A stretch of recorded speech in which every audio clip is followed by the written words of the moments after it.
ఏకపక్షంగా కోట్లాది రూపాయల చెల్లింపులు, రిజర్వ్ బ్యాంకు అనుమతి లేకుండా విదేశీ సంస్థకు నిధులు బదిలీ వ్యవహారంలో ఫార్ములా ఈ-రేస్ వ్యవహారం విచారణ వేగవంతం కానుంది. గవర్నర్ అనుమతి ఇవ్వడంతో అప్పటి పురపాలక శాఖ మంత్రి కేటీఆర్తో పాటు సంబంధిత అధికారులపై అవినీతి నిరోధక శాఖ కేసు నమోదు చేసింది.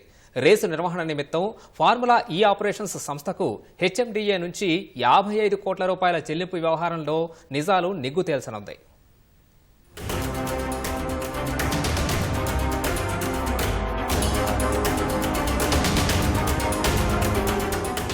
ఫార్ములా ఈ కార్ల రేసు వ్యవహారంలో ఉల్లంఘనలు జరిగాయని భావిస్తున్న రాష్ట్ర ప్రభుత్వం బాధ్యులపై చర్యలకు ఉపక్రమించింది. పోటీ నిర్వహణ సంస్థకు ఏకపక్షంగా చెల్లింపులు జరగడం, రిజర్వ్ బ్యాంకు అనుమతి లేకుండా విదేశీ సంస్థకు నిధుల బదిలీ జరగడంపై కేసు నమోదు చేసిన అవినీతి నిరోధక శాఖ అక్రమాలపై నిగ్గు తేల్చనుంది. హైదరాబాద్లోని హుస్సేన్ సాగర్ చుట్టూ ప్రత్యేకంగా ఏర్పాటు చేసిన 2.8 కిలోమీటర్ల ట్రాక్లో 2023 ఫిబ్రవరి 10-11 తేదీల్లో నిర్వహించిన మొదటి ఫార్ములా ఈ కార్ల పోటీకి దేశవ్యాప్తంగా అభిమానులు హాజరయ్యారు. అది విజయవంతం కావడంతో 2024 ఫిబ్రవరి 10న మరోమారు నిర్వహించాలని అప్పటి బీఆర్ఎస్ ప్రభుత్వం భావించింది. 2023 డిసెంబర్లో అధికారంలోకి వచ్చిన కాంగ్రెస్ ప్రభుత్వం ఒప్పందంలో పేర్కొన్న అంశాలను పాటించకపోవడంతో తాము హైదరాబాద్ రేస్ నుంచి తప్పుకుంటున్నట్లు అదే నెలలో ఫార్ములా ఈ ఆపరేషన్స్ ప్రకటించింది. దాంతో సెషన్ రద్దయింది. ఈ పోటీల నిర్వహణలో ఉల్లంఘనలు జరిగాయని కాంగ్రెస్ ప్రభుత్వం గుర్తించింది. బోర్డు, ఆర్థిక శాఖ నుంచి ముందస్తు అనుమతి లేకుండా 55 కోట్లను విదేశీ సంస్థకు హెచ్ఎండిఏ చెల్లింపులు చేయడం ప్రధాన అభియోగం. దీనిపై వివరణ ఇవ్వాలని గతంలో పురపాలక శాఖ బాధ్యతలు నిర్వహించిన సీనియర్ ఐఏఎస్ అధికారి అరవింద్ కుమార్కు ప్రభుత్వ ప్రధాన కార్యదర్శి శాంతికుమారి మెమో ఇచ్చారు.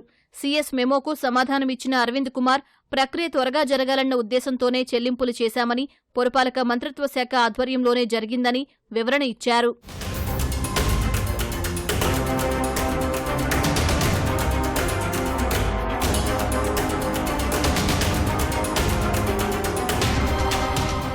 ఫార్ములా ఈ ఆపరేషన్స్ ఏస్ నెక్స్ట్ జెన్ ప్రైవేట్ లిమిటెడ్, పురపాలక శాఖ మధ్య 2022 అక్టోబర్ 25న త్రైపాక్షిక ఒప్పందం జరిగింది. 9, 10, 11, 12 సీజన్ల కార్ రేసులు నిర్వహించేలా ఈ ఒప్పందం కుదరగా 9వ సీజన్ కార్ రేసును 2023 ఫిబ్రవరి 10, 11 తేదీల్లో హైదరాబాద్లోని నెక్లెస్ రోడ్లో నిర్వహించారు. ఈ పోటీలకు అప్పటి పురపాలక శాఖ మంత్రి ఆమోదంతో ఒప్పందం కుదిరిందని, శాఖాధిపతిగా తాను ఎంఓయూ చేశానని అరవింద్ కుమార్ పేర్కొన్నారు. ప్రతి సీజన్లో పెట్టుబడి పెడతానన్న ప్రమోటర్ తొలి సీజన్లో తనకు నష్టం వచ్చిందంటూ లేఖలు రాసినట్లు పురపాలక శాఖ పేర్కొంది. 10వ సీజన్కు వచ్చేసరికి ప్రమోటర్గా ఉండేందుకు ఏస్ నెక్స్ట్ జెన్ ప్రైవేట్ లిమిటెడ్ ముందుకు రాలేదు. ఒప్పందాన్ని రద్దు చేసుకోలేదు.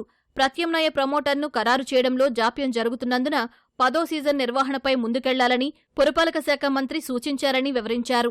ఇదే సమయంలో హైదరాబాద్లో రేస్ నిర్వహించేందుకు ఎఫ్యూఓ సంస్థ ఆసక్తి చూపిందని తెలిపారు.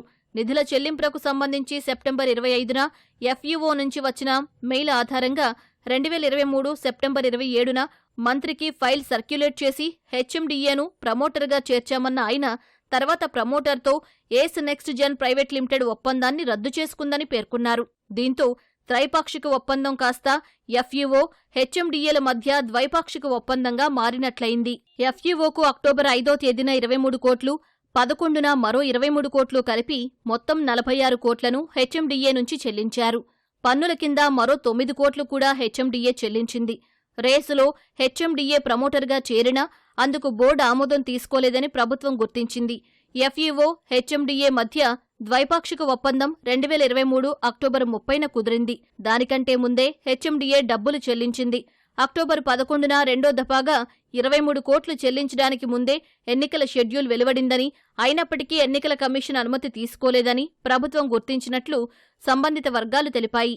మరోవైపు 43 కోట్లను పౌండ్లుగా మార్చి ఎఫ్యూఓకు చెల్లించిందని, ఇలా చెల్లించాలంటే రిజర్వ్ బ్యాంకు అనుమతి అవసరమని, అనుమతి తీసుకోపోవడం ఉల్లంఘనలకు వస్తుందని ఏసీబీకి ఇచ్చిన ఫిర్యాదులో పురపాలక శాఖ పేర్కొంది.